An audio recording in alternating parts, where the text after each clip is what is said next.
साथियों जय भीम। मैं नायक सर, डायरेक्टर दीप कंप्यूटर स्किल डेवलपमेंट सोसाइटी। आप देख रहे हैं हमारा यूट्यूब चैनल अंबेडकर 85। पिछले एपिसोड में आपने जो देखा उस वीडियो का जो शीर्षक था रक्त की अंतिम बूंद तक। इस वीडियो में आपने जो सीखा, जो समझा कि doctor B are Ambedkar ji एक कमिटमेंट लिए हुए थे कि मैं अपने रक्त की आखिरी बूंद तक मैं इस देश के जो दबे कुचले लोग हैं उनकी आवाज़ में बनता रहूँगा, जैसा कि आपने उस वीडियो में देखा। इस वीडियो में जो आज आप देखेंगे, इस वीडियो का मुख्य उद्देश्य है कि वो अपने जीवन के अंत में जब वो मधुमेह रोग से ग्रसित थे, गंभीर ग्रसित हो गए थे, गंभीर पीड़ित हो गए थे, उस टाइम भी उनका जो कमिटमेंट था वो देखने लायक था। उस विजन को वो दिखाते हैं, बताते हैं। फिर से रेफरेंस देता चलूँ कि जिस पुस्तक को मैं आपको एपिसोड वाइज दिखा रहा हूँ, सुना रहा हूँ, उस पुस्तक का नाम है शांति व सत्य के प्रेरणापुंज डॉक्टर अंबेडकर, जिसकी लेखिका प्रेमलता राघव जी हैं। वो अपने इस बुक के जो शीर्षक है, उस शीर्षक में वो लिखती हैं, उनका जो शीर्षक है वो है मधुमेह का प्रकोप। वो बताती हैं देश स्वतंत्र हो चुका था। स्वतंत्र भारत देश के प्रथम मंत्रिमंडल में भीमराव अंबेडकर कानून मंत्री बने। उसी के साथ उन्हें संविधान का प्रारूप समिति का भी अध्यक्ष चुना गया। उनकी समिति के सदस्य अलग होते गए या निष्क्रिय रहे, बहुत कुछ उन्हें अकेले ही करना पड़ा। वह मंत्रिमंडल में सम्मिलित जरूर हुए, परंतु कांग्रेस पार्टी में नहीं। इस बात का वह सदा कांग्रेस कमेटी को अनुभव कराते रहे ताकि वह उनके बारे में कोई गलतफहमी नहीं पाल बैठे। वह गांधी के देहांत से जहां दुखी हुए थे, वहां उनमें यह आशा की एक किरण जगी थी कि महात्मा की दास्तां तो मुक्त भारत के सामने जीने की नई दिशाएं खुल सकेंगी। वह मधुमेह से परेशान थे, भारत के संविधान में रात दिन लगे हुए थे। उन्हें अपनी बीमारी की कोई चिंता नहीं थी।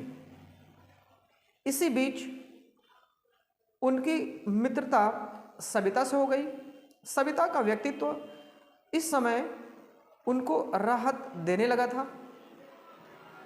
संविधान बनाया, थक गए, अकेले ही बहुत जूझना पड़ा, लड़ना भी पड़ा, तो नेहरू चाहते थे वह भी करना पड़ा।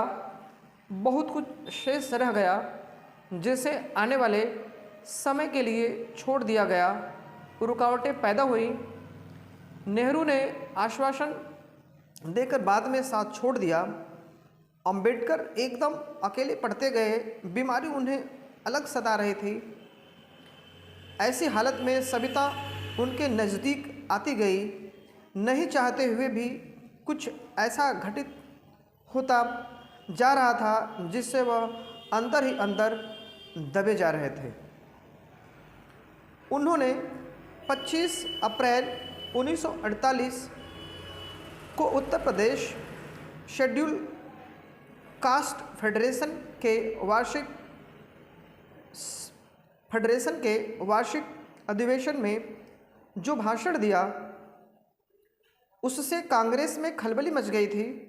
उन्होंने मंत्री पद पर रहते हुए उन्होंने कांग्रेस को एक जलता हुआ घर कहा था और यह भविष्यवाणी की थी कि कुछ ही दिनों में कांग्रेस नष्ट हो जाएगी,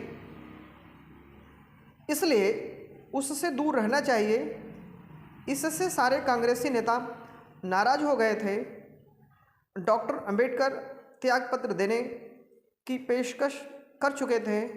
वह एक बहुत बड़ा काम यह कर चुके थे कि उन्होंने संविधान में छुआछूत को अपराध घोषित करवा दिया था।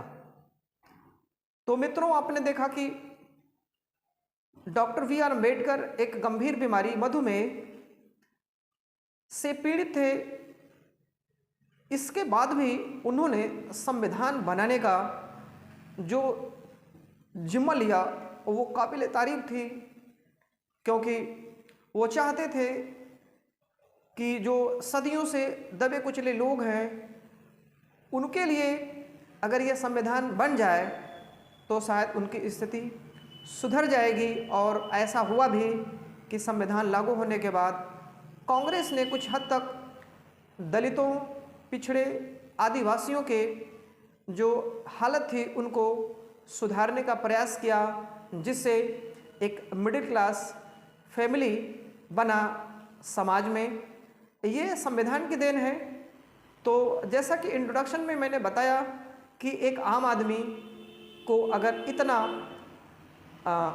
जो बीमारी है, इतनी गंभीर बीमारी से अगर कोई पीड़ित हो जाए और उसके बाद भी देश की जिम्मेदारी, जो भी एक बहुत बड़ी जिम्मेदारी लेकर उस पर काम करे, ये आम आदमी की बात नहीं है।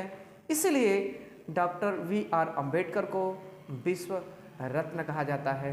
तो दोस्तों, ठीक ऐसे ही एक नई कहानी के रूप में, एक सच्ची कहानी के रूप में, एक नए वीडियो के साथ मैं फिर से आपके सामने उपस्थित हूँगा। तब तक आप इस वीडियो को लाइक, शेयर, सब्सक्राइब करते रहें और कमेंट से हमें बताएं कि ये जो मेरा एक छोटा सा प्रयास है आपको कैसा लग रहा है। धन्यवाद। जय भीम, जय भारत।